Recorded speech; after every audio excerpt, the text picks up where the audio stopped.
What's up, guys? Welcome to Kind of Funny Games Daily for Wednesday, August 6th, 2018. It's I'm Monday, Tim Geddes. Tim. It's Monday. You said Wednesday. Fuck. Why did I write Wednesday down? Why does it feel like a fucking Wednesday? Also, this is the first Games Daily we've done in August. August is a weird month. Yeah. Does anyone else agree with me on that? I feel like August might be my least favorite month. But it's my birthday month, Tim. Oh, well, happy birthday month to you. But yeah, we took the whole week off last week for our little break. We went down to RTX. I'm Tim Geddes. This is Andrea Renee, obviously. What's good, Tim? Many things. RTX was good. We had a lot of fun. Good. I am so happy. It was your first RTX. Yes, it was. Was it worth going? It was absolutely worth going.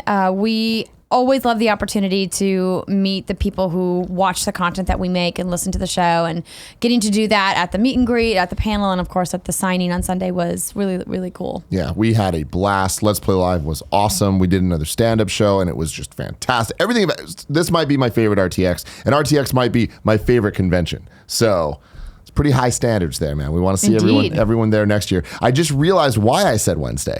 I got Smash Brothers Direct on the mind. That's all that I'm thinking about. And I was talking to Kevin right before I wrote this down about confirming some things for Wednesday. So that is why. But ladies and gentlemen, this is Kind of Funny Games Daily each and every weekday right here on twitch.tv/kindoffunnygames. We get together and go through all of the video game news that you need to know. You can watch it live on Twitch, or if watching on YouTube, whenever you want is more your thing, you can do that. youtube.com/kindoffunnygames. Or if listening is more your thing, just podcast, guess what? All the podcast services have this show too. Search for Kind of Funny Games. Please review us. 5 stars are preferred. 4, I'll take it. You know what I mean? Anything less, please don't worry. Don't worry about it. Don't listen to me. Don't do that.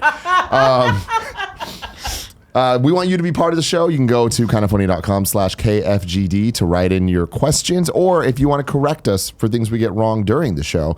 And since there's a lot of EVO and fighting game conversation today, we might get a lot wrong. You can go to kindoffunny.com/you're-wrong, and we will correct it at the end of this show. Little housekeeping. Greg Miller is not here right now because last minute on the way to Texas, we got an email about a cool random opportunity in Battle Creek, Michigan. So Greg is there today and tomorrow, but he will be back. But to make up for it, if you are in the Michigan area, if you know where Battle Creek is, tonight at 8 p.m. at Buffalo Wild Wings, he's doing a meetup. If you want more information, go to his Twitter, twitter.com/GameOverGreggy. I love, what's up? I said, tell your friends. Tell all your friends too. Eminem might be there. Not confirmed, but he's from Detroit, so maybe, who knows who'll show up. Battle Creek, Level in Halo. It's going to be real interesting, him doing a meet and greet there at a Buffalo. I didn't know there was a Buffalo Wild Wings, but Buffalo Wild Wings are everywhere. Shout out to them, man. B-dubs. And then you have a special thing in the housekeeping. Yeah, I'm probably going to mention this on the show tomorrow too, but for the first time ever, What's Good Games is doing a live stream of our weekly recording of the podcast. And it's being brought to you by PayPal's #LevelThePlayingField. So we're really excited to do the show. It's just like our regular weekly show. Level the paying field. Yeah. Shout out to PayPal. I love a good catchphrase, and that's fucking awesome. It is, yeah. So we're doing this to kind of spotlight the gender pay gap in the streaming and online content creation community. And we have some really cool stats, and we're going to have a convo about it later on in the show. But if you guys have never watched What's Good Games and you're around at 6:30 p.m. Pacific time, you can catch the stream on our Twitch channel. That's twitch.tv/what'sgoodgames or youtube.com/what'sgoodgames as well. Awesome. Please go support them. Shows being sponsored is a really big deal. What's Good? This is their first kind of big sponsorship for their podcast. And we want to make sure that we're supporting them so that more can happen, so that you guys can grow and do more things that you want to do. Because you've been talking about some really cool stuff. So I want to make sure that we get that stuff happening. But in this episode of Kind of Funny Games Daily is brought to you by Third Love and Omaha Steaks. But we will get to that later. For now, let's start with what is and forever will be the Roper Report. It's time for some news. We have how many stories today? I need to check. Let's see. This looks like 5. 5. A baker's dozen. Thanks for that, Kev. I really kind of wish that I just let that go a little bit longer and to see when he would stop. I don't think you would. Other people have done it, and I have not. Stop. Kevin Coelho, my favorite human being. First news story of the day, of course, I got to put it here. This comes straight from Nintendo. Tune in on August 8th at 7 a.m. Pacific time for a Super Smash Bros. Ultimate Direct live stream featuring new game information delivered by director Masahiro Sakurai. I could not be more excited. The only thing I don't like about this is 7 a.m. Pacific time. Yikes. That sucks. Will we be doing a live stream? Of course we will. I need to record my reactions to this. I'm so stoked. Kevin will be there. I will be there. I cannot promise I will have any partner to be there with me because Andy's out. And Greg's probably going to be tired. But you know what? I'm going to react my little heart out. I am so stoked. Does this do anything for you, Andrea? Not a thing. Oh, we got to get you into Smash. Andrea, I got the email and I immediately forwarded it to Tim being like, oh, snap. The Smash Direct is coming. You know, Brittany has been trying to get me excited about Smash too because she's a Smash fan. But I just never got into Smash back in its early years, and I feel like it's like too far gone now. It's not. It's never. You know, because It's never too here's late. the thing. I've said this on the show before. I'm a terrible loser. Like, I get really salty when I lose. And Smash is highly competitive, and there's a lot of, you know, smack talking. And, like, I know it's a lot of fun, but if I'm not winning, I'm not having fun. And I know I won't win because I have to put too much practice time in. Now, at this I have point an idea, though. to get good. I have an idea that's going to take a little bit of commitment from a Okay. lot of people. Okay. But when Smash Ultimate comes out, I want to go all in on it, obviously, content-wise. I kind of want to make a show or something, whatever, maybe just a live stream or whatever, but of us kind of learning to be better.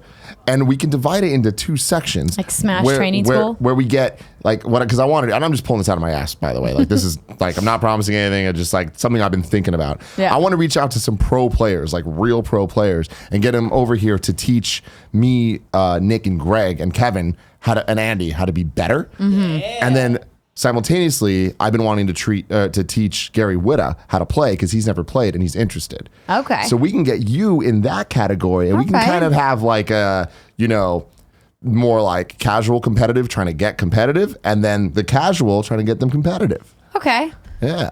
I'm intrigued. The only snag in this plan is Smash's release date.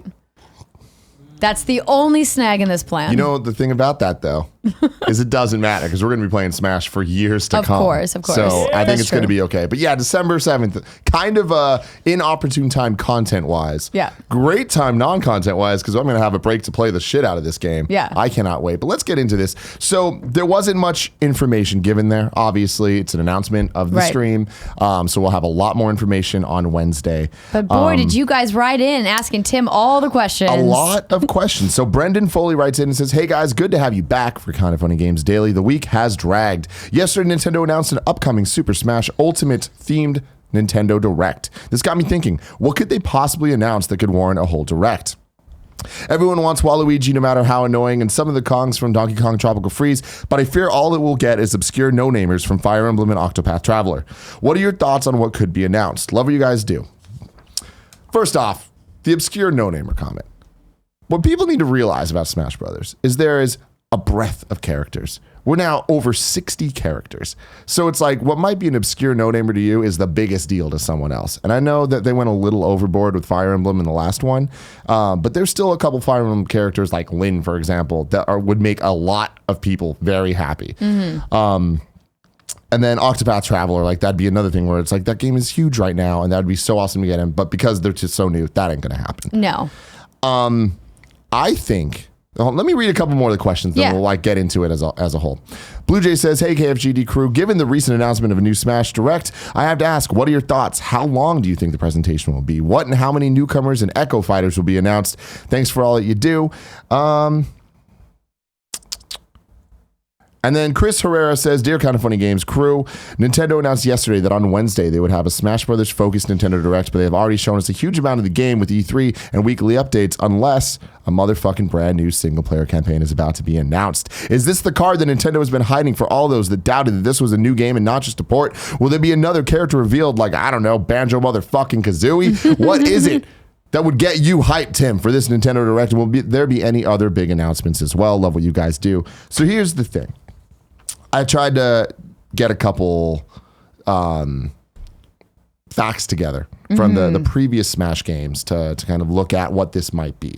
Because for Smash for Wii U, if you remember, Andrea, there was two games. Yes. For Wii U and for 3DS. That's correct. They did a major Smash Direct for Smash 4 on April 8th, 2014. The 3DS version came out first, right? Yes. So this direct kind of was an overview of the game, talked about a lot of the modes. I wrote down everything they went through. It was just kind of like the differences between some of the versions, what stages would be on 3DS, what stage would be on Wii U. They went into online for the first time. They went into some of the game modes and explained the for fun and for glory, which is like how Smash handles online. Right. For fun being the, hey, you're just playing Smash casually with people online, and for glory being the more competitive mode.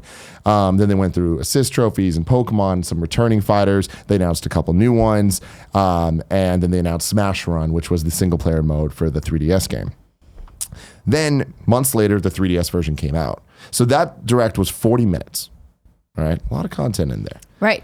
Very similar to this year's E3, where Nintendo went full in on for about 25 minutes on Smash Ultimate. Right.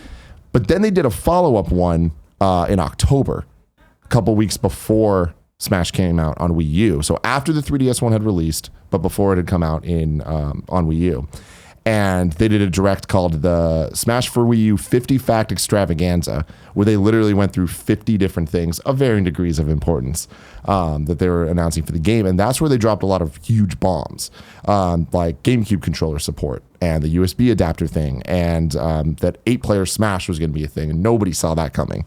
And then they announced Bowser Jr. with all the Koopalings, custom moves, the single-player modes for the Wii U version, which admittedly fucking sucked ass. And a whole bunch more stuff. I think that this direct we're getting is going to be the equivalent to that. And what excites me about that is a lot of those things were already announced in the direct at E3. So I feel like there's going to be some fun stuff up Nintendo's sleeves that we're going to get announced here. I imagine there's going to be a lot of game modes. They're going to really go in on what single player looks like in the game, and what online looks like in the game. We don't know anything. That's at E3 this year, they really went into characters and they went into like little tweaks that they made, and they announced the game controller, but they didn't talk about game modes. Right. So I imagine we'll see a lot of that. It's interesting, the timing of this, considering they still have over 3 months to go until launch, but I would imagine the game is pretty much finished, that they're just in final polish right now. Mm-hmm. In final balancing, things like that. They're not like doing any like new feature ads or anything like that. It's way too close to launch for that, particularly with how difficult fighting games are to balance. Mm-hmm.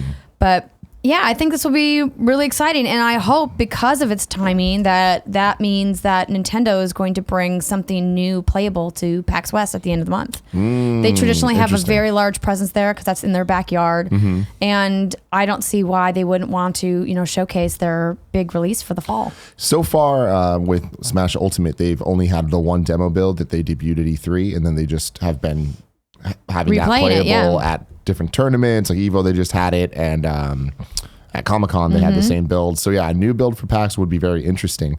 Obviously, everybody's biggest questions are, is the single player going to be like a story mode? I do not expect there to be a Subspace Emissary one like they had in Brawl. I just think that takes way too much time and commitment. But it'd be so great, and we've seen other fighting games, make sure to add that in, and it's been like a highlight, Totally, but that's few and far between. I mean, the NetherRealm games, definitely. But otherwise, it's kind of a thing that's just like, oh, there's this mode. And I feel like Smash has way too many characters, and there's just way too much in the game at this point for the story mode to be anything of substance. I feel like it would all just be top-level fluff. At Brawl, when that came out, it needed that. That was the one shining thing that Brawl had that Melee didn't. And the cutscenes were cool, but the gameplay really sucked.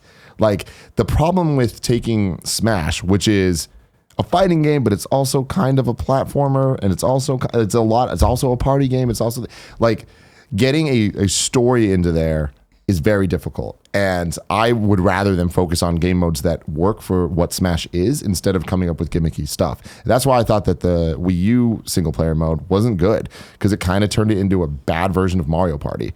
And what I would much rather is the modes from Smash that do work that we've seen in the past, like break the targets, board the platforms, home run derby, the home run derby, the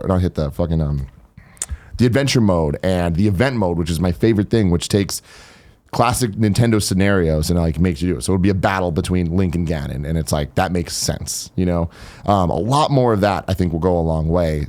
Less of the gimmicky stuff, less focus on the fluff content, right?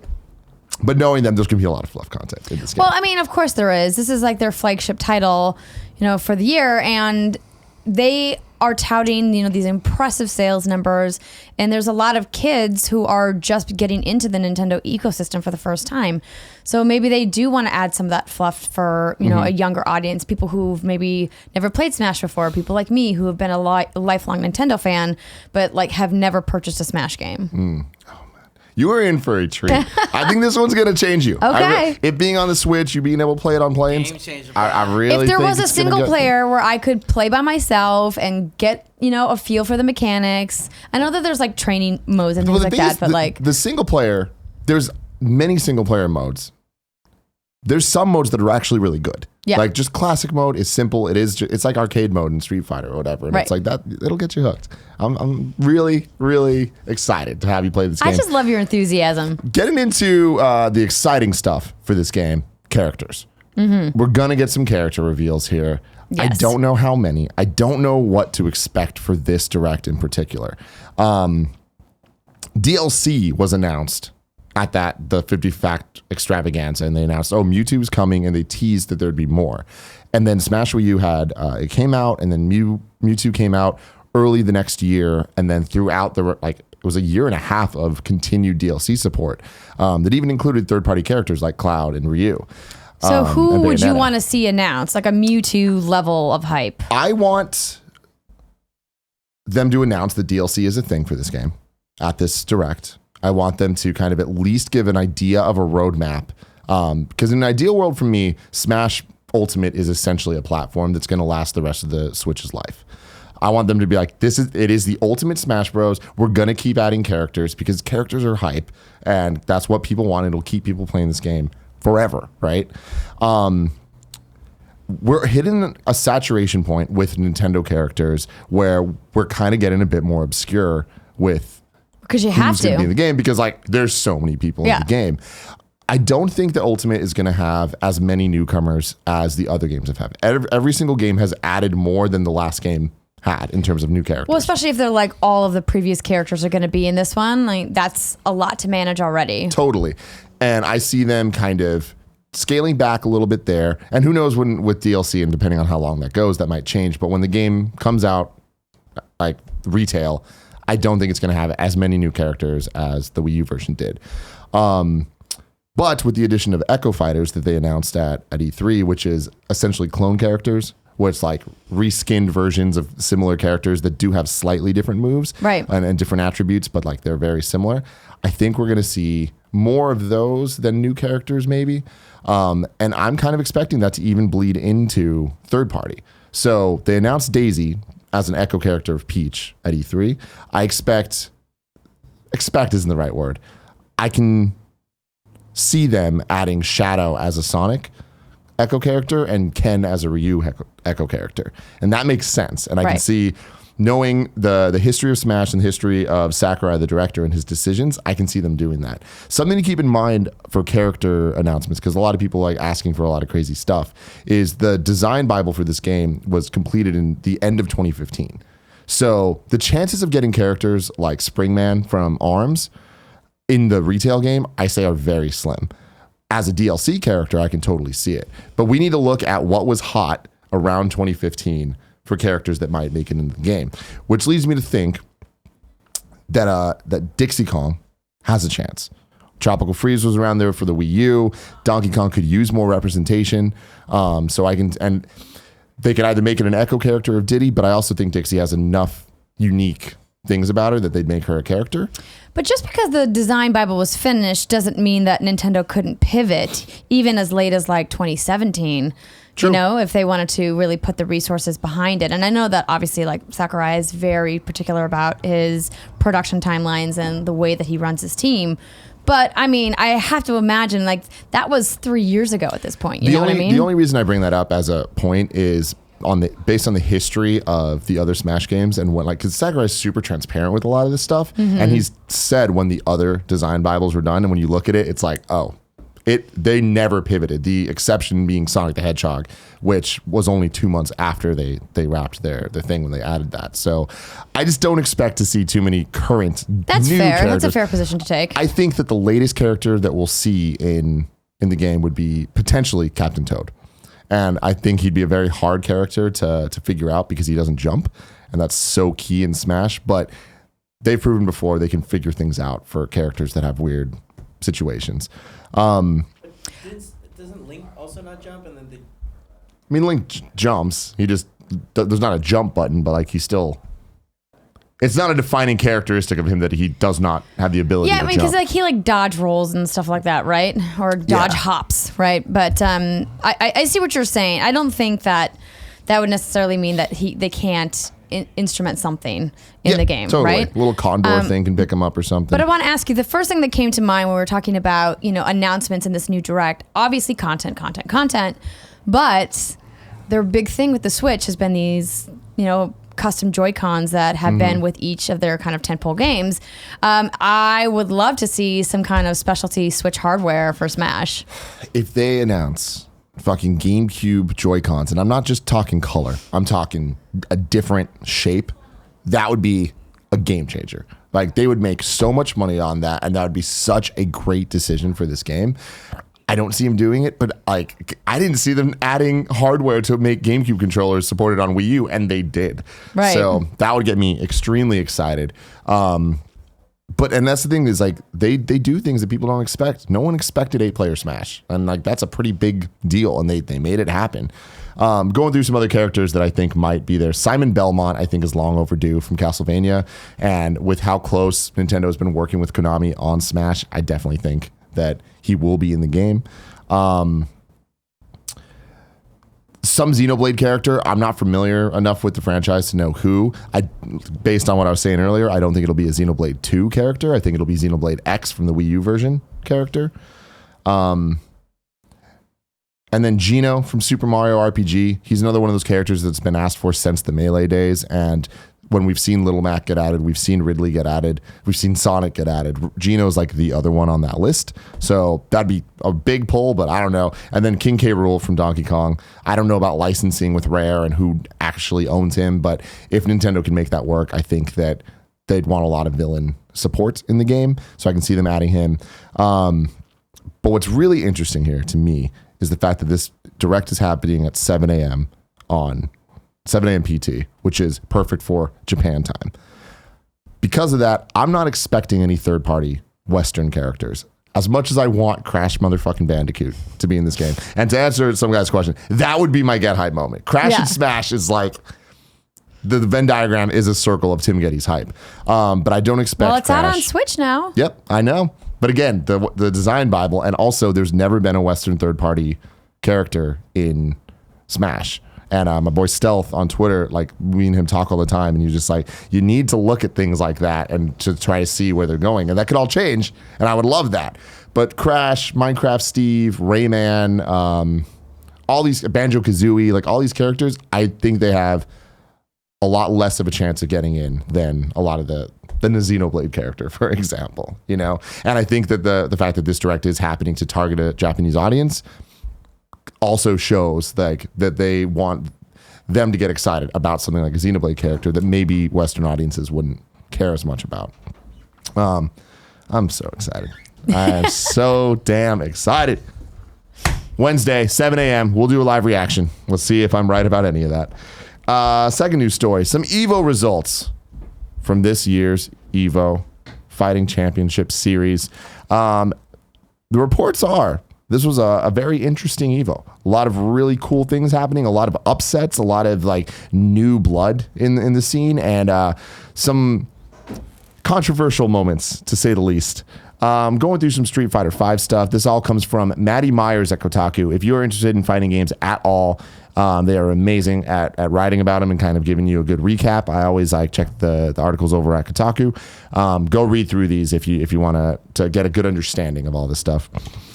For Street Fighter V, the 8 Street Fighter V competitors that made it into EVO 2018's finals today looked very different from last year's lineup. Aside from last year's winner, Hajime Tokido Taniguchi, every single one of the other finalists wasn't on last year's stage.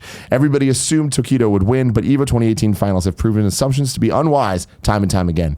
The big contenders last year all got eliminated in this year's competition pools, and in the very first match of the finals, EVO 2017 winner Tokido got knocked down to the losers bracket. Two of the promising first-timers did get knocked out of the competition early, including the American favorite Marcus the Cool Kid 93 Redmond. Gotta love these names. As well as the Dominican Republic's Christopher Caba Rodriguez. This is something that I've seen a lot of people on Twitter talking about, that in, at least with the Street Fighter V stuff, the world was really represented in EVO, and that's super cool. Yeah, FGC has always been a really diverse cross section of players from around the world, more so than some other types of esports. You know, we see, you know, certain genres really having a strong presence from certain countries. Mm-hmm. Yeah, there's a big Asia dominance usually when it comes to the MOBAs and the Korea has a lot of strong players. Yep. While Problem X showed off his conditioning in the winner's bracket, Tokido battled his way through the entire loser's bracket, eventually facing the very fighter who had put him there in the first place, Kaida Fudo AI. But Tokido's experience and Akuma's versatility are nothing to deny, and eventually the veteran clawed his way back into a bracket reset. It was midnight local time by then, but Tokido's smile looked much weaker. Problem X looked tired, sweating, rubbing his hands over the bridge of his nose, but he had more fight left in him, and in the end, he scissor kicked his way to victory. So let's check that out. And then Dragon Ball Fighters. After Dominique Sonic Fox McLean placed third instead of his usual first in the Injustice 2 finals earlier this weekend at EVO 2018, his fans wondered if the multi-game phenom was slipping. His Injustice 2 skills had only wavered because he was focusing on... his Injustice 2 skills had only wavered because he was focusing on Dragon Ball Fighters, right? But then, during a Dragon Ball Fighters exhibition match against his rival, Gochi Go1 Kashida, Sonic Fox kept dropping combos and lost several matches in a row. It didn't seem like the Blue Fox could turn it around and win it all at EVO 2018, but he did, and he beat Go1's winning streak.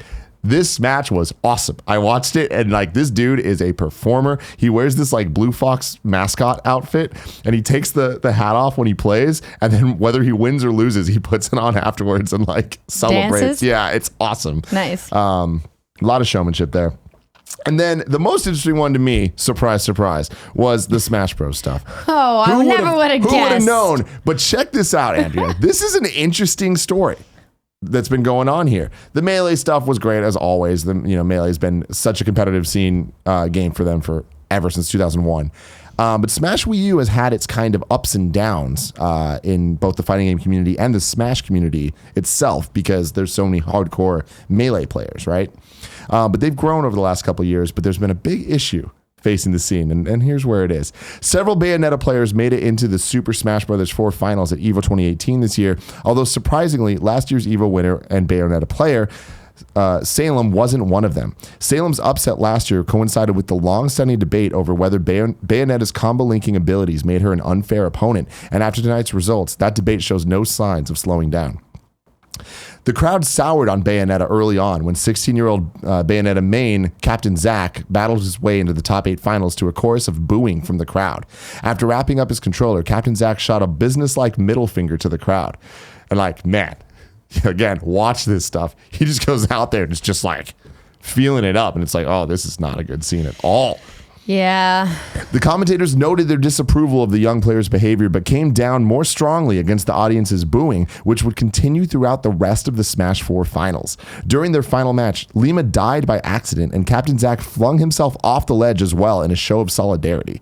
After Captain Zack won that game and reset the bracket, kicking off yet another Bayonetta versus Bayonetta best of 5, the crowd didn't sound happy, but the two players on stage were laughing together like old friends. In fact, they didn't seem to want to fight at all anymore. At the start of the final reset, Captain Zack and Lima faced their bayonettas toward each other and didn't attack for several seconds, just taunting and dancing. Well, I mean, I can only imagine the frustration of, practicing and practicing and practicing, going into EVO weekend and then having the crowd just, reject you like that. It's just... I mean, it would be really kind of defeating and deflating, right? Like I would be it would shake you a little bit, you know? So this is such an interesting controversy here because there's multiple sides to it, right? And there isn't one right answer, but the crowd booing, like they're at fault because that's fucked up and don't do that. But the game is broken where unless you're playing as Bayonetta, like, it's not Smash Brothers anymore. It's just Bayonetta, the fighting game. Like everybody that's winning competitions, they have to play Bayonetta because other characters just don't stand a chance. Well, then why didn't the EVO organizers maybe talk with the players and say, "Hey, let's make a rule that no one can choose Bayonetta"? So that's the thing. Like, there's been a lot of talk of banning the character, and they didn't, and the crowd is responding to that. I mean, in fairness, in the crowd's defense, like watching the same characters fight over and over again does get a little boring. So they were stalling each other and like not going on with the fight, and the EVO refs or whatever had to be like, if you guys don't fight and finish this, the third place winner is going to be first, and you guys are both disqualified. And it like turned into this real heated thing, and they of course took it to Twitter, 16-year-old style, talking a lot of shit about the haters in the crowd and whatever. But it's like, yeah, the people weren't necessarily booing the competitors; they were booing EVO for allowing this to happen. Half the crowd got up and left. Yikes! Straight up left the grand finals. That's bad. Wow. And it just sucks, like, going into Smash Ultimate, that this is the Smash 4's like final hurrah, and it like went out like this. Ugh, not a good scene. This is a question from CJ about EVO. It says, "Hey, Andrea and Tim, first time, long time. Did either of you turn into EVO this weekend? I wanted to give a shout out to the amazing international competition and how well women and people of color performed, particularly Sonic Fox in Dragon Ball FighterZ, Lil Majin in Tekken, and Problem X in Street Fighter V. The fighting game community can get a bad rap from outsiders a lot of the time, but this weekend was a good one to get a better glimpse at the true nature of the community, one that is competitively fierce but full of love and passion. Just make sure you close the chat window." Welcome back from the break, and thanks for all that you do.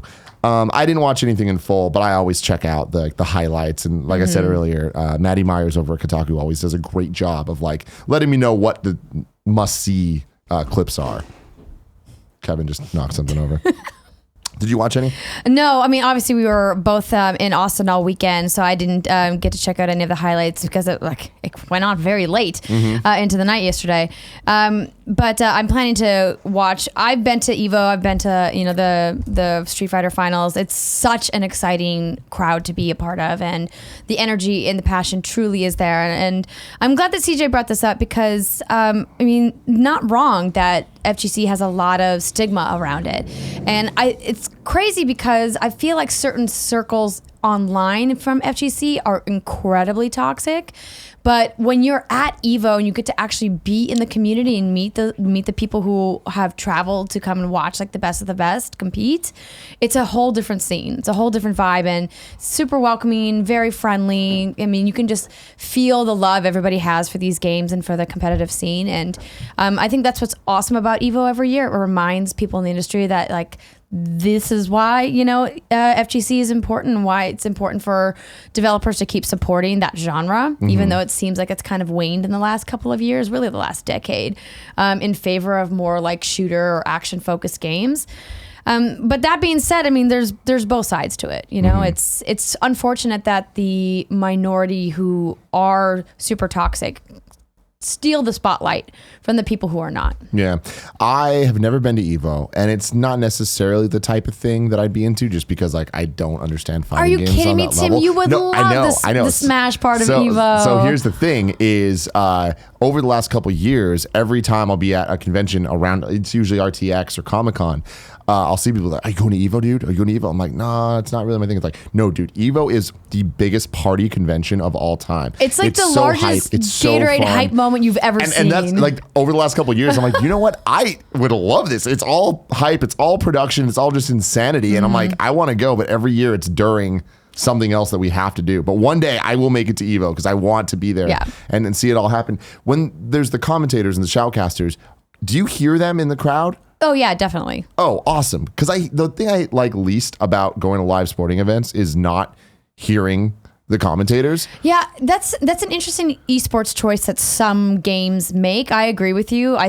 if you know, like you want to be able to hear the play-by-play. And at EVO you do. Yeah. Now I haven't been to every game at EVO, so I don't know. I've mostly watched a couple Smash rounds, but mostly I'm there to watch the Street Fighter competitions. But yeah, it's a giant stage. Because like whenever I go to WWE events, like I love them and they are just hype incarnate, but it's kind of dull not hearing the announcers like lose their minds over stuff, and you're just kind of watching it like, all right, this is cool, but I kind of prefer the at home, like, my God, it's all happening. Oh yeah, for sure. Story number 3. More EVO stuff. Bandai Namco announced a whole bunch of things. Your eyes do not deceive you. Your pounding heart does not betray you. Negan from AMC's The Walking Dead. What the fuck? So is weird. making his way to Tekken 7 to deal a world of pain in the Tekken universe. Negan, beloved by fans of The Walking Dead for his charismatic yet sinister demeanor, is ready to destroy all challengers regardless of their stature in the Tekken universe. So it is the Negan based off the show, not the comic. I think this is a weird choice because you think Negan, you definitely think baseball bat, you think Lucille. Tekken is not a weapons-based fighter. So especially when Bandai also has Soul Calibur 6 coming out, like that seems like a better fit. Yeah, it was definitely would have been a better fit, but I mean, I don't know. I feel like anybody can show up in the Tekken universe these days. Totally. It is true. And then Cooler, the eldest son of King Cold and elder brother to Frieza. I love Dragon Ball so goddamn much. Joins the growing cast of characters in Dragon Ball Fighters. And finishing our EVO 2018 announcement roundup, both Astaroth and Sung Mina are entering the Soul Calibur 6 arena to slice up opponents and vanquish foes as they join the latest chapter of the stage of history in the Soul Calibur universe. Jared Patty is probably very excited about that. We'll ask him about it tomorrow. Story number 4. Not so much a news story, just something I like bringing attention to when games are doing really well. Dead Cells reviews are in, and it is performing outstandingly. GameSpot gave it a 9 out of 10. IGN a 9.7 out of 10. Push Square a 9 out of 10. US Gamer a 4.5 out of 5. This game looks awesome. I cannot wait to get my hands on it. And I'm really happy that it's doing as well as it is. So check that out if you are interested. And if you do not know what Dead Cells is, do yourself a favor, go YouTube it right now. It looks beautiful. Super cool. And then final news story of the day. This is a weird one. The Legend of Zelda Breath of the Wild now has an official place in the series timeline. The Legend of Zelda series timeline has recently been updated to include Breath of the Wild, but it's not as revelatory as you might think. Nintendo's Japanese website has been updated with the new timeline, and the Breath of the Wild sits at the end, unconnected to any of the other 3 timelines. Thanks. In an interview with Famitsu, Breath of the Wild director, Jesus Christ, Fuji Bayashi says exactly which timeline it rounds out to is up to the player's imagination. I mean, does this surprise you at all? I'm going to continue. Nintendo's Japanese website has been updated with the new timeline. Oh man, I copy and pasted this twice. Hyrule's, this is a quote from him. Hyrule's history changes with time. When we think of the next game and what we want to do with it, we might think, oh, this will fit well, and place it neatly into the timeline. But sometimes we think, oh crap, and have to change the placement. Actually, the decided history has been tweaked many times. They call this rejigging of Hyrule's history a new translation, saying that strictly speaking, the history doesn't change, but rather new information and truths come to light. That is the most BS way of saying we're going to do whatever we want to do and you can't do anything about it. And that's why it's like, whatever. We're the ones making this a news story, so it's probably, the problem's on us. Who the fuck cares about all this stuff? I do like the idea of it being a new translation and it actually being The Legend of Zelda, where it's like, it doesn't all fit perfectly because it is just this thing that's passed down generation to generation. But then it also kind of pisses me off because it's like, well, then why even try? Why even commit to it? It's like the goddamn X-Men cinematic universe where it's like, great, so Breath of the Wild is essentially Logan, where it's like, yeah, it takes place in the future. What happened in between? Who knows? But just like Logan, Breath of the Wild is the best Zelda game. So there you go. Now it's time. Yeah. It's going to be a while till we get another Zelda game, Andrea. Yeah, it will. But if we wanted to know what games were coming out today, where would we look? Tim, you would go to the official list of upcoming software across each and every platform as listed by the Kind of Funny Games Daily Show host each and every weekday. Do. Yeah. Thanks, Kev. Out today, Loot Monkey Bling Palace on the Switch. That's it. You gonna pick that one up today? I have no idea what that is. No, You're missing out on it. I'm still playing. I'm still playing Overcooked 2. Ooh, there you go. It is. You know what? It's really impossible to play by yourself. Yeah. That game frustrates me to no end. I know. Especially playing with Greg because he's so good at it. Greg and Joey are both really good at it. And I'm just like, I don't know. Playing with them isn't fun. I forget to dash. I always forget to dash. When in doubt, dash. But I believe the review embargoes are up for that tomorrow. New dates. Wait, didn't the game come out? No. We got an early copy. Yeah. I could have sworn it was like August. No, something. Team 17 provided us with early copies. Actually, I feel like it came out. I think it might have already come out, guys. No, it comes out tomorrow. Okay. I knew it was close. New dates for you. Destiny 2 Forsaken is having a live stream on Tuesday, August 8th or August 7th at 10 a.m. Pacific time on twitch.tv/Bungie. So if you're interested in that, go check that out. And then Nintendo clarified some things about Xenoblade. From next month, you'll be able to play the additional story DLC for Xenoblade Chronicles 2 entitled Torna, the Golden Country. Expansion Pass owners can download it from September 14th, while the standalone retail release will be available on September 21st. This is the first time confirming that there will be a standalone retail release where you don't need the original game to play it. Tokyo Dark Remembrance, the anime-style horror adventure from Sony publishing label Unties and Cherry Mochi, where a detective works as a sanity-bending case, comes to PS4 and Switch this winter. Cool. And Football Manager 2019 is going to debut on November 2nd. Deals of the day for you. You can get a SanDisk Ultra Plus 128 gigabyte micro SD XC card, which for the Switch, for just $26.54. Good That deal. is a great Good deal of the day. for a lot of storage there for your Switch. And now it's time for Reader Mail, brought to you by Third Love and Omaha Steaks. Let me tell you about this. Third Love, new sponsor for us. Exciting thing. It is a company that does bras. It's for the kind of honeys. All them kind of honeys out there. Gia just got hers. She's loving it. It's really cool because it's a convertible bra. And I was like, what is that, Gia? Please tell me more. It can be it can have straps, or you can take the straps off and it's just strapless. This is all new to you. It is all new information. I was like, that is awesome. Let's see here. Using thousands of real women's measurements, Third Love designs its bras with breast size and shape in mind so they'll fit impeccably and feel even better. The most sizes of any brand. Third Love just added 24 new sizes, making them the industry leader with a total of 70 sizes. And this is key information because Gia is a half size. And she was telling me that she loves this. Half sizes are real important. Exactly. She's like, it actually fits me how I want it to. Quality in every stitch. The details make the difference, from premium fabrics to expert design and convenience. Skip the trip. You can find your fit in 60 seconds online, order and try it on home. No more of those awkward fitting room experiences. You ever have those? Oh yeah, I straight up deny. And every time you go in, they're like, let's do a fitting. And I'm like, nah, I'm good. Yeah. So I got some testimonials because obviously I don't have too much to say about this myself. It's true. But Gia says, yes, it's very chic and simple. The convertible into strapless makes me very happy. And then she reached out to her friends because she knew that they use these and have been using them for years. Her friend says, very comfortable. Another friend says, there's no line showing when you're wearing a shirt.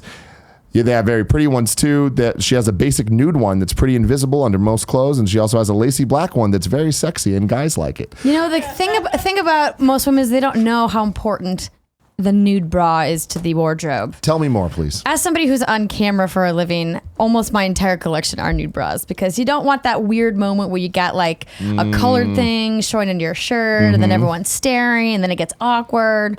I have lots of friends who use Third Love as well. I'm waiting for my order to arrive. I'm excited to try them out. And they have nothing but really fantastic things to say. And it's tough because as women, sometimes we get into these like habits of always going to the same place and getting the same type, and it takes something like this where it's like, hey, we're gonna try this new company, for me to like break out of like just going to pick up the same thing I always pick up. So I'm actually really excited to try a new brand. You said you had friends that use Third Love as well, right? Mm-hmm. What do they have to say? They love it. And when I found out that you guys were going to be working with them, I was like, oh, I've heard other girls I know talk about this company. I'm really excited to try it out finally. Something I'm really excited for you to be able to try is it's tagless, so there's no itching. Are you excited about that? Ultra smooth fabrics, straps that won't slip, lightweight, super thin memory foam cups. Man, Oh, this is very exciting stuff.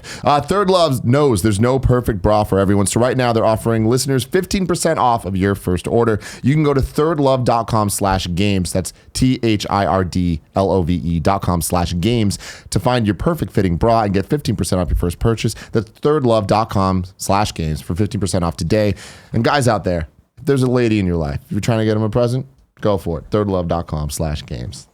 Good time for everyone. And also shout out to Omaha Steaks. We talked about Omaha Steaks so many times on this show. It's because we love it. Greg Miller always talks about how for Father's Day, he got his dad these steaks, and then now his dad keeps getting Greg the steaks every time he gets a chance, whether it's a birthday or Christmas or whatever. And man, this company is happy for it because we get so much meat. And it's a good time for everyone. Kevin, tell us about these steaks. They're so good. I have them in my freezer right now. I love how they individually wrap everything, because if you go to your local butcher or a grocery store, if you don't want to use it all, then you freeze the package and then you have to like unstick them from each other. Don't have that problem with Omaha. If I just want one steak by myself when John's off, gallivanting the world, making deals, I can do that. Just pull one single steak out of the freezer. Here's the thing. They got 3 things they focus on here: quality, variety, and customization. All the highest quality cuts with one-of-a-kind flavor. All beef is USDA inspected for quality and aged for 21 days to unlock the full flavor and tenderness of the cuts. All the best cuts of beef, bison from the Golden Plains, globally sourced and frozen fresh seafood from World Port Seafood, poultry, pork, veal, lamb, vegetables, and desserts. And Omaha Steak gives you the option to customize cuts for your grilling needs. You can find recipes, wine pairings, etc. I know you love them wine pairings. Oh, I do. Right now, Omaha Steaks is giving a limited time offer to listeners for the summer. Go to omahasteaks.com, type KF Games in the search bar, and you can get the Omaha Steaks Grill Ready Collection for only $39.99. That is 80% off. Wow. Here's what you'll get. 2 tender filet mignons, 2 beefy top sirloins, 4 juicy boneless pork chops, 4 boneless chicken breasts, 4 all beef Omaha steak burgers, 4 traditional kielbasa sausages, 4 award-winning gourmet jumbo franks. What was that, Kev? Was that an audible gasp? It was. 1 Omaha steak seasoning packet, and you get 4 made from scratch caramel apple tartlets for free. Last Bachelor Monday, me and Gio were like, we had dinner, but we're just a little more hungry. We just wish we opened up our freezer. We saw some of those sitting there, and I was like, it's going to be a good night. And guess what, Andrea? It was. Again, you get this limited time package for only $39.99 when you go to omahasteaks.com, type KF Games in the search bar, and add the Grill Ready Collection to your cart. Don't wait. You'll want to get this offer soon in time for the summer. Go to omahasteaks.com, type KF Games in the search bar, grab your friends and family, and fire up the grill. Reader mail time. Connor Reese writes in and says, what were your favorite moments from RTX? This is a big open-ended question. One of my favorite moments from RTX was the meet and greet that we did, because it allowed us to have some really cool conversations with some people who are part of our community and listen to the show. We met a girl, an amazing artist who created some custom pieces of art for us and brought them for us to take home. But more importantly, she told us the story of how listening to the show inspired her to start taking Unreal Engine developer classes, because she's like, well, maybe I can make art inside of video games. And so now she's learning to become a video game developer. And I was so blown away by the fact that she said that if she hadn't been listening to our show, that she wouldn't have even considered that. And now she's going to classes, and hopefully she'll join the amazing ranks of video game developers out there. Hell yeah. I have a couple I want to shout out. We did a stand-up comedy night, the second time a lot of us have ever done stand-up. Nick obviously has done it a lot more, and he hosted. It was his first time hosting, though. And I thought he did a great job, and I'm just so proud of our whole team and all the RT people that went up with us, because even though it was my second time going up, I was just as nervous as the first time, and I was shitting myself. Like I literally thought I was going to throw up in the hotel. Like it was bad, and I usually don't have nerves like that, but then once I got up there, I'm like, I got this. And then once I got off, I'm like, I feel so good. I'm so proud of myself for doing this, and it's just this feeling of all of us pushing ourselves to do something that we're uncomfortable with. And I love that, like seeing Andy like really put himself out there, and and Greg, who is always already out there, but see him kind of try to hone a different craft. I'm very proud of the whole team for doing that. I'm especially proud of Joey for being on the Ladies of Let's Play panel, which was a fantastic panel full of amazing people. And I thought that they all did such a good job. I expected them to, but it was really above and beyond anything that I was expecting there. It was a very insightful panel. They're all very funny women, and I feel really good that Kind of Funny was brought up by almost all of the people on the panel as people that they all like to work with. And I'm like, I like that we've created a situation where these amazing people think that we are cool.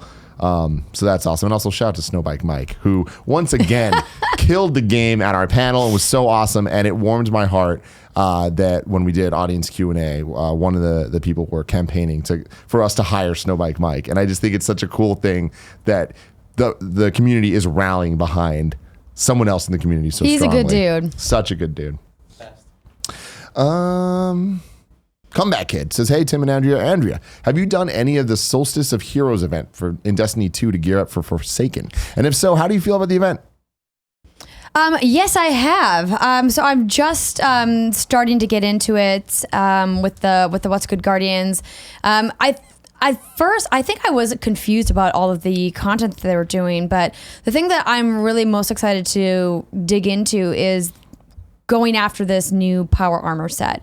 So when you begin the event, you get low level gear. It's like a 200 level full set of armor. And then the idea is that you have to wear the set while you go and do all of these PvE items in the world. And then when you go into the Crucible as well. And at first I was really kind of angry because I've been busting my butt trying to get to the max light level, and then I had to wear all of this like 200 level gear, and I'm like, why am I doing this? But at least I get to keep my super high powered guns, which helps particularly in the PvE stuff.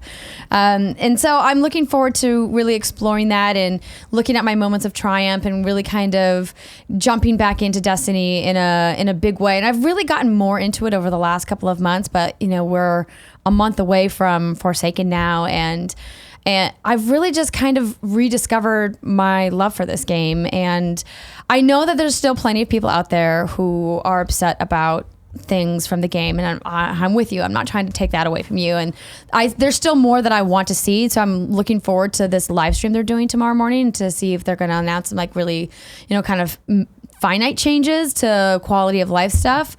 But I've been really enjoying it, and I just always love when they decorate the tower, the common spaces. It's fun. Tagless02 says, hey, KF crew, I was wondering, since Epic Games is ditching the Google Play Store for the Android release of Fortnite, do you think that this will pave the way for other developers to follow suit and cut the middleman out for microtransaction sales? Or since Fortnite is a big name, that it can do this without any repercussions? I think it might pave the way for other massive publishers to do this, but for the most part, smaller publishers are still going to have to rely on Google's infrastructure, primarily for the payments processing. So Epic has their own launcher, obviously, so they already have the infrastructure set up to handle all of these payments from all of these different countries around the world. And that's like the big benefit to using a platform like Steam, like Apple, like Google, is because the money part is really the complicated thing, is the transaction, especially when you talk about having an international release. If you're just doing it in one country, it wouldn't be as difficult. So I think that obviously the money is a big reason, but Epic is not exactly hurting for money right now. So it's not the only reason. And I want to bring up a story that was on Polygon that was written by Ben Cachero over there. And they reached out to Tim Sweeney, of course, the head of Epic, and asked him about this and why they decided to make this choice. And Tim Sweeney told him regarding if it was purely a financial decision, said, quote, no, that wasn't a factor. I don't think we should fault Google or Apple for the appearance of clones, or excuse me, let me read the whole thing for context. Epic Games is shaking up the world of mobile gaming by announcing it's not going through the official Google Play Store to bring Fortnite to Android. The game will instead only be available as a download direct from Epic's own website. It sounds as if this was purely a financial decision. I asked Epic Games CEO Tim Sweeney over email if this was even partially a reaction to all the unofficial Fortnite apps that already exist in the Google Play Store. No, that wasn't a factor, Sweeney told Polygon. I don't think we should fault Google or Apple for the appearance of clones. They operate stores that accept hundreds of thousands of products from the developer community, so it would be impossible to keep track of the original authorship, and there's a reasonable DMCA notice process for developers to inform them when copyright infringement does occur. But Epic Games won't be able to rely on the built-in features of Google Play for things like receiving payments or making sure children can't buy skins or in-game currency without their parents' permission. These are problems that also exist in the PC version of the game, and it sounds as if Epic is mostly sticking to those strategies. Quote, first of all, no payments are possible unless you define a payment method for your Fortnite account, Sweeney explained. Then we support one-time payments so that a permanent payment method isn't remembered for the account. We'll be working on more features along these lines over the coming months, applicable to all platforms where Epic accepts payments directly. So I think that this is an interesting response. Those are clearly big issues in the gaming community, and why microtransactions have been looked at, and why legislation around microtransactions is something many countries around the world are considering. That being said, I don't think they really need to worry about inappropriate content from Fortnite. However, I think, the possibility for kids to spend a lot of money in Fortnite certainly exists. But hopefully parents are being mindful, like, don't give your children access to money. Yep. Totally. I think that's what it really comes down to. Yeah. So we'll see. That's exciting news. I love when there's like this, like switch ups like that, right? Because it forces other companies to reevaluate what they're doing and how their services work. Like even Google, right? And like this whole situation with Patreon that's been happening over the last week. This reminds me of that, where it's like, for people that don't know, like there was a big issue with how Patreon changed their credit card processing of like where it comes from in terms of from European side of things or American side of things, and like it's really kind of fucking over a lot of Patreon users, like content creators. And having other options for revenue is like super important, and being able to control your own shit is always ideal. And Epic being like, you know what, we don't need to deal with your processing bullshit. We can just do it ourselves. Well, if they already paid for the infrastructure, why not use it, right? Yeah. And I'm sure like the people, in the money department are like, we invested significant money in an engineering and coding team to build out this infrastructure for our launcher. How much more would it take, and would that be a savings off of paying Google their platform cut? Yeah, we shall see. Final question of the day comes from Zach. Zach writes in and says, hey, KFGD crew, welcome back. Last week, Sony announced they have shipped 82.2 million PS4s. I was listening to the Easy Allies discuss this, love and respect to all the allies, and they mentioned something I never really thought about. The PS4 will, in all likelihood, end up being the second best-selling home console of all time. With a little more than 20 million to go until they surpass current number 2, PS1's 102.5 million, where do you see PS4 topping off when all is said and done? Will it even come close to the PS2's 155 million? Love everything you guys do. Also, shout out to the Prez and One True Champ for giving Kind of Funny a week off. Such a great guy. We also talked about this on What's Good last week as well, and how wild these PS4 numbers are, and how great it is that Sony is like having a fantastic generation. I think that the PS2 was a phenom for a variety of reasons, and I don't think DVD. Wait, what? DVD. Being a DVD player. That was a big thing too. And also, I think it was in an era of console generations where it just was offering something that no other consoles had really offered at that time. And the library on that system was really fantastic. I don't think the PS4 is going to top the PS2's numbers. I honestly don't know if any console will ever be able to top it again, just because of how quick the generations are going now. That's the thing. And how many more options there are today. The PS2 had the DVD player thing going for it, which honestly I think contributed to the biggest chunk of the pie chart, because I know so many people to this day that still have a PS2 that didn't buy a single video game. It was just the best DVD player choice at the time, and that's what Best Buy was pushing, that's what Walmart was pushing, that's what everyone was pushing. So people that didn't know video games were like, oh, this is just my DVD player. And that was right when DVDs were hitting that point of, oh, this is the time to get into this. VHS is dead. We got the Matrix coming out. There's all this stuff, right? So people invested there. Then what you're saying is absolutely correct. The console generation was so long on the PS2. And that is probably the biggest reason. It was so long with consistent, consistent great releases throughout its entire lifespan, leading right up to the end. God of War 2 came out like after the PS3 was out, I want to say. Like I think that's a kindoffunny.com/ you are wrong. If not, it was within months. Yeah. Like it was so close. And I think that's a testament to how much Sony cares about its first party lineup. And you look at PS4 and like they care even more now. But PS4 doesn't have that kind of X factor of the DVD player, I think. So I don't think it'll outdo the PS2. It will definitely outdo the PS1. And this thing, we still got a couple years left, and we have so many major releases that we know are going to push sales for the hardware. Well, Spider-Man alone is going to be such a huge win for them.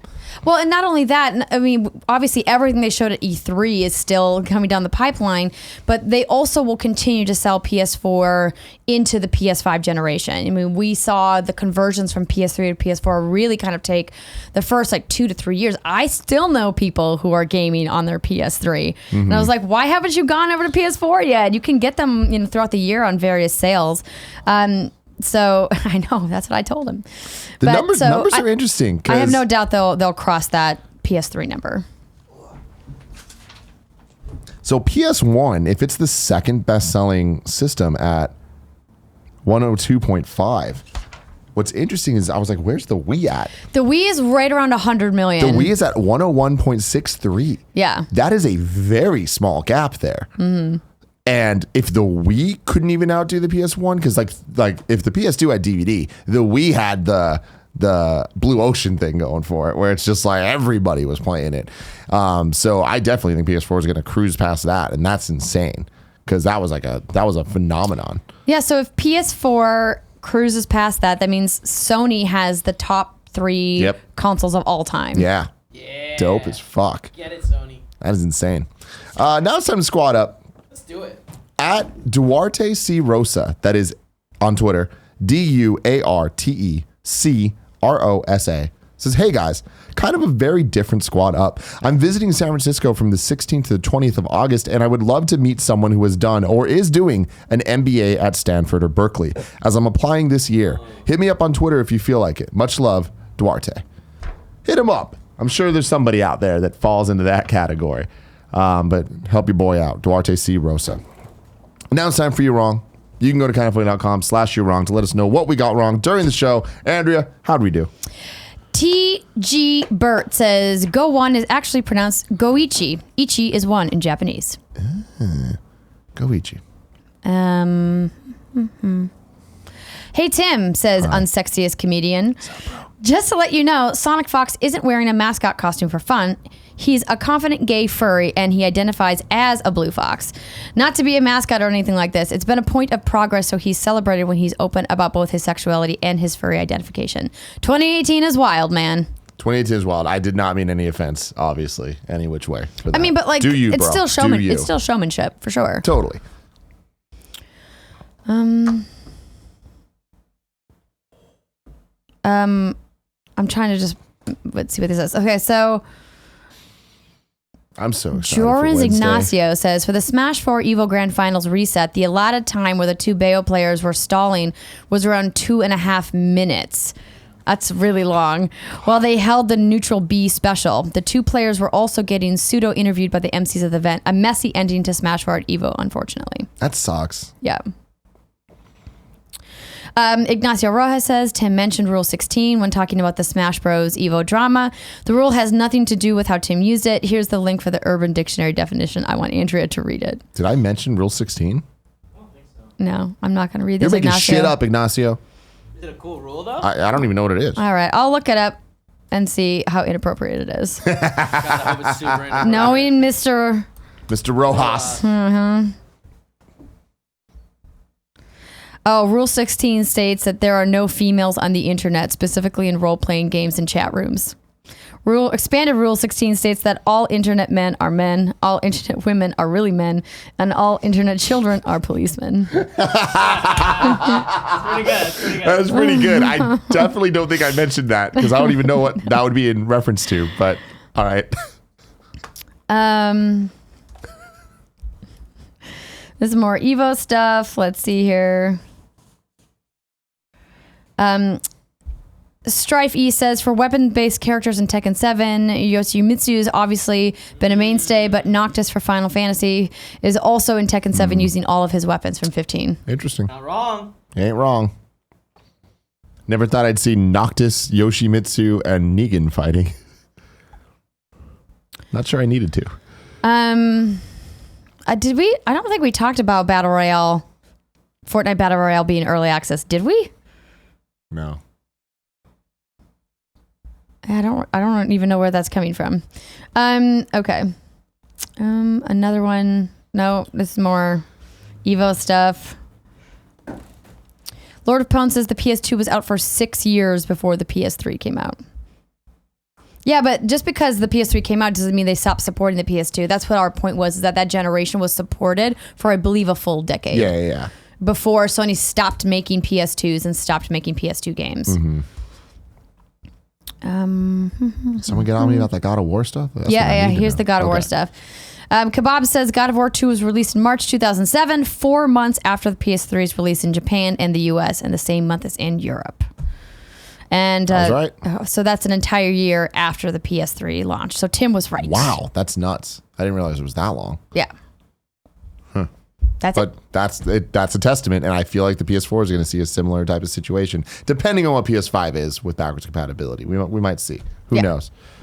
Tomorrow, it's going to be me and Jared. No, it won't be Tim. What? Dummy. It's me tomorrow, and it's me on Friday. Mr. Jared Petty is hard at work on some things over at hotblipandajump.com. So he unfortunately will not be joining us this week. Oh, great. I mean, well, I love him, but I love you too. So this is you good. Too, this is going to be great. This is going to be fun. Until then, I love you. It's been our pleasure to serve. That's true.